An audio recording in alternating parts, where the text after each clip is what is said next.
Hello दोस्तों, नमस्कार। मैं बनेश्वर राज बिश्नोई अपने यूट्यूब चैनल दी एप्पल डायलॉग में आपका हार्दिक स्वागत करता हूं। दोस्तों, कांग्रेस का और बीजेपी दोनों का घोषणा पत्र आ चुका है। दोनों में लगभग समानता है, या कहें कि बहुत ही समानता है, तो कोई ज़्यादा हैरानी नहीं होगी। मैंने कल एक वीडियो बनाया था जिसमें मैंने कांग्रेस की आलोचना करते हुए कांग्रेस के घोषणा पत्र को मूर्ख बनाने वाला घोषणा पत्र कहा था, और ठीक आज ऐसा बीजेपी ने घोषणा पत्र रिलीज़ कर दिया। तो इससे क्या यही लगता है कि बीजेपी भी क्या जनता को मूर्ख बना रही है? आज इसी मुद्दे पर चर्चा करेंगे। और बहुत से जो कांग्रेस के सपोर्टर हैं, जो कांग्रेस के कार्यकर्ता हैं, वो बीजेपी पर आरोप लगा रहे हैं कि ये रातों रात बीजेपी ने कांग्रेस का मैनिफेस्टो चोरी किया, रातों रात उसकी कॉपी की है। दूसरा, वो ये लगा रहे हैं कि कांग्रेस ने इसका कॉपी कर लिया है और ये वादे किए 10 साल में पहले पूरे क्यों नहीं किए। इस तरह के अनेक आरोप लगा रहे हैं। तो सबसे पहले मैं आपको ये बता देना चाहता हूँ, जो भी ऐसे लोग आरोप लगाते हैं, या तो वो कांग्रेस की समर्थन में इतने अंधे हो चुके हैं कि उनको सच्चाई नज़र ही नहीं आ रही, या दूसरी बात, उनको राजनीति का कोई उतना बड़ा ज्ञान नहीं है, बल्कि वो यूट्यूबर बने बैठे हैं, किंतु उनको उतना राजनीति का ज्ञान नहीं है जितना होना चाहिए। उनको ज्ञान क्यों नहीं है, आज इसी मुद्दे पे बात करेंगे और इनके घोषणा पत्र बात करेंगे। पहली बात हो कि रातों रात 24 घंटे के अंदर कोई घोषणा पत्र तैयार नहीं किया जाता। लगभग एक हफ्ते पहले जो घोषणा पत्र है उनका मैनुअल है वो प्रिंट होने के लिए भेज दिया जाता है। यानी 24 घंटे के अंदर रातों रात कोई भी ऐसी चीज़ नहीं है जो सारे के सारे डॉक्यूमेंट को दोबारा छापे और फिर हर एक जगह जाके उसको डिस्ट्रीब्यूट करें। तो ये रातों रात तैयार करने वाली बात बिल्कुल अलॉजिक है, अव्यवहारिक है, इसमें कोई भी लॉजिक नहीं है। दूसरी बात कि कांग्रेस के मैनिफेस्टो को कॉपी किया गया है, तो सच्चाई ये है कि कांग्रेस ने बीजेपी की योजनाओं को कॉपी किया है। बीजेपी ने कांग्रेस के मैनिफेस्टो को, घोषणा पत्र को कॉपी नहीं किया है। कांग्रेस ने बीजेपी की योजनाओं को किस तरह चोरी किया है, किस तरह अपने घोषणा पत्र में जगह दी है, इसी पे आगे बात करेंगे। और तीसरा जो बड़ा मोटा आरोप लगा रहे हैं वो ये कि 10 साल में क्यों नहीं किए। तो बीजेपी को इसीलिए सत्ता मिली थी, कांग्रेस ने जो व्यवस्था बिगाड़ी है, जो राजनीतिक जो कार्य करने का चलन बिगाड़ा है, सिस्टम व्यवस्था बिगाड़ी है, उसको सुधारने के लिए मौका दिया गया था। और कोई बड़ी घोषणा नहीं हुई थी। भ्रष्टाचार, देश में इनसिक्योरिटी के आधार पर बीजेपी को सरकार मिली थी, सत्ता मिली थी। तो सबसे पहले कांग्रेस कह रही है 7 वादे पक्के इरादे। तो एक हिंदी फिल्म है दिल का क्या कसूर, उसमें एक गाना है कि मिलने की तुम कोशिश करना पर वादा कभी ना करना, वादा टूट जाता है। कांग्रेस के वादे हमेशा से टूटेंगे और हमेशा से टूटते आए। मैं नहीं कह रहा, इतिहास ही इस बात का गवाह है।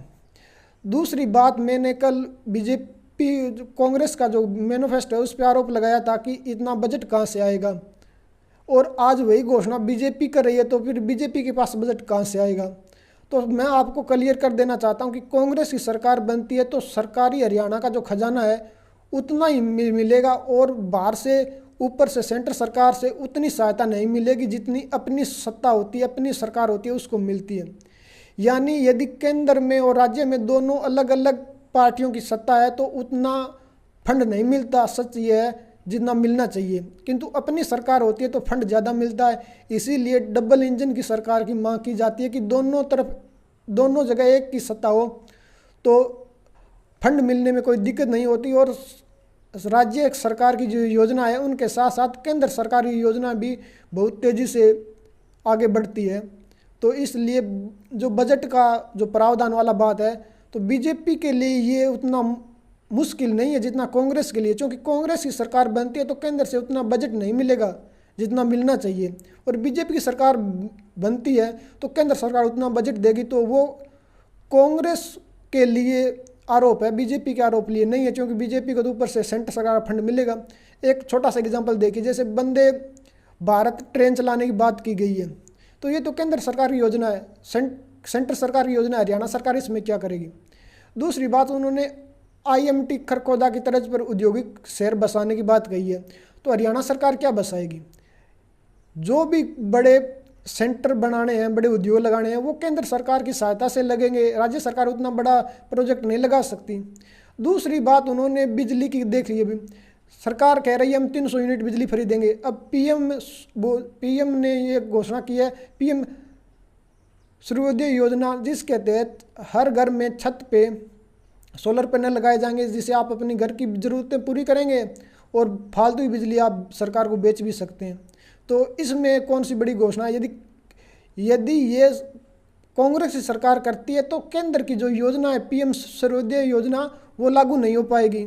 तो कांग्रेस के साथ दिक्कत पड़ेगी, बीजेपी के साथ दिक्कत नहीं पड़ेगी। और मैं आपको बताना चाहता हूँ एमएसपी की गारंटी। अब देखिए कि एमएसपी की गारंटी सिर्फ एक बकवास है और कुछ नहीं है। सरकार एमएसपी पर सारी फसलें खरीद रही है। कानून बन जाने से कोई अपराध नहीं रुकते, या कानून किसी चीज़ की कोई गारंटी नहीं है। सरकार चाहे तो बहुत लंबे समय तक कोर्ट में उसको अटका के रख सकती है। आपको याद होगा कि भूपेंद्र सिंह हुड्डा 5 विधायकों, कुलदीप बिश्नोई के 5 विधायक लेके 5 साल सरकार बना गए थे 2009 से 14 तक।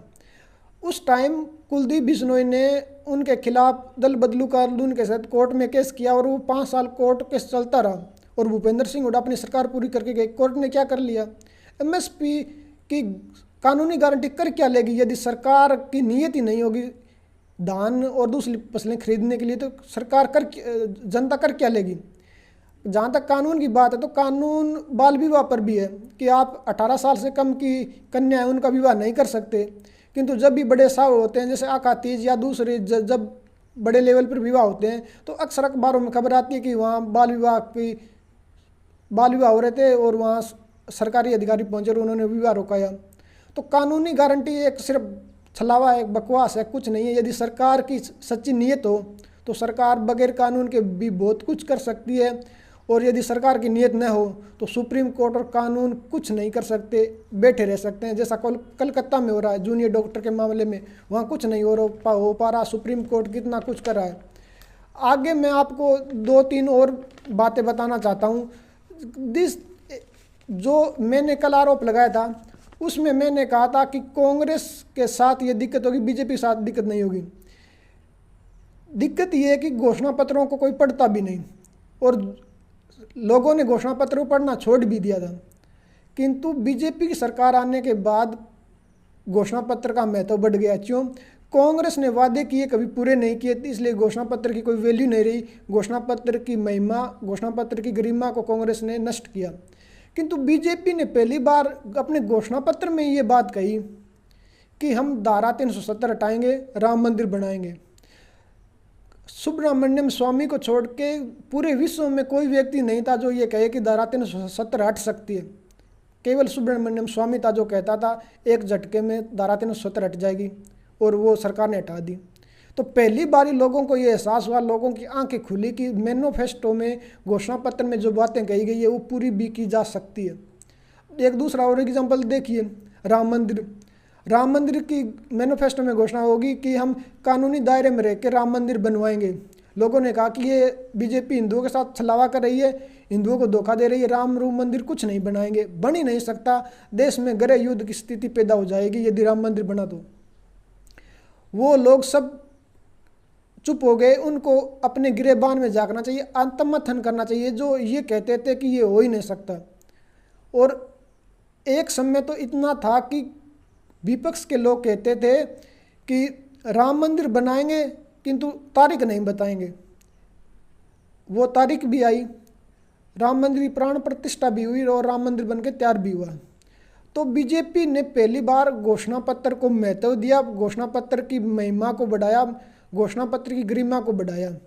इसके अलावा आप देखिए कि बीजेपी ने जो जो कहा था वो सब कर दिखाया। अब कांग्रेस कह रही है हम हर विधायक एक न्याय पत्र निकालेगा, यानी एक विधायक क्या क्या करेगा इसका एक न्याय पत्र निकालेंगे, जनता को बताएं कि आपका विधायक क्या करेगा।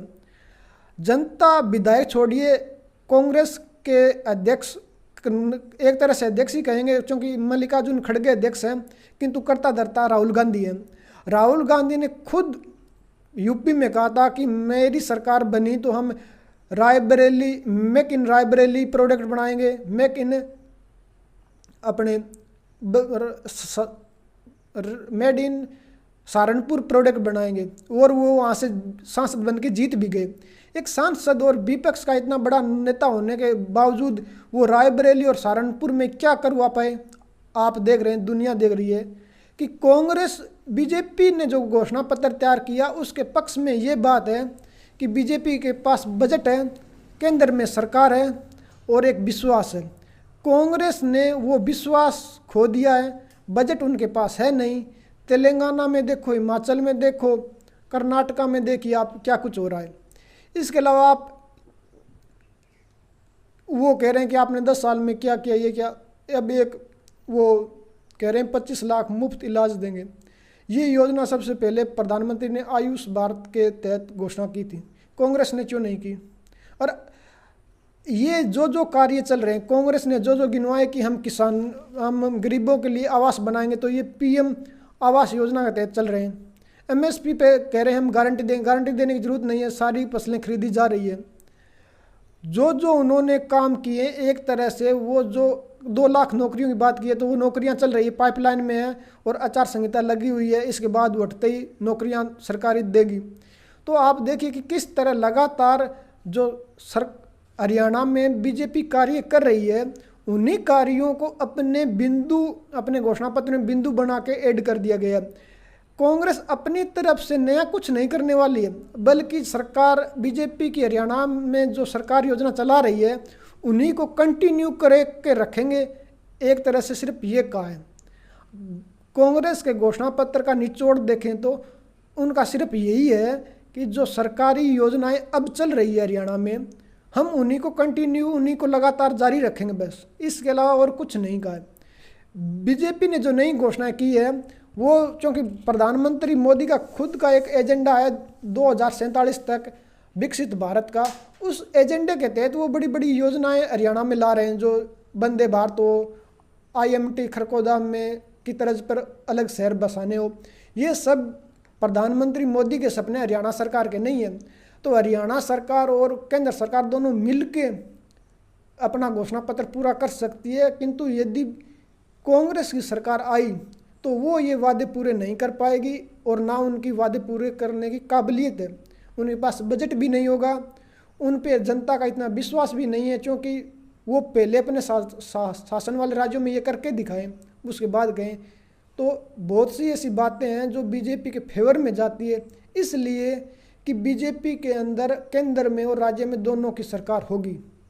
आज के वीडियो में इतना ही, धन्यवाद।